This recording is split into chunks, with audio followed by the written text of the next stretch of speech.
But once I got a close-up, it looks like it's a male.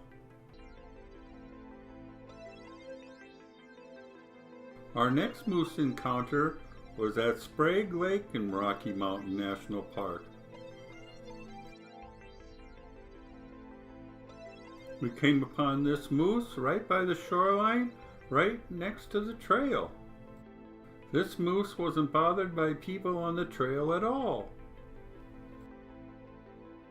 The moose crossed the trail and headed off into a marshy area.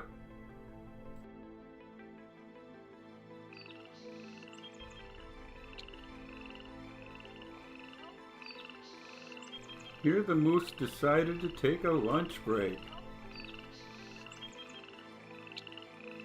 After that, the moose quickly ran off, and I thought that was the last we'd be seeing of it. But nope, the moose decided it wanted to go back down by the lake. The moose seemed quite at home here at Sprague Lake and wasn't bothered at all by people being around it. This was a young moose, and it was hard to tell whether it was male or female. But once I got a close-up, it looks like it's a male.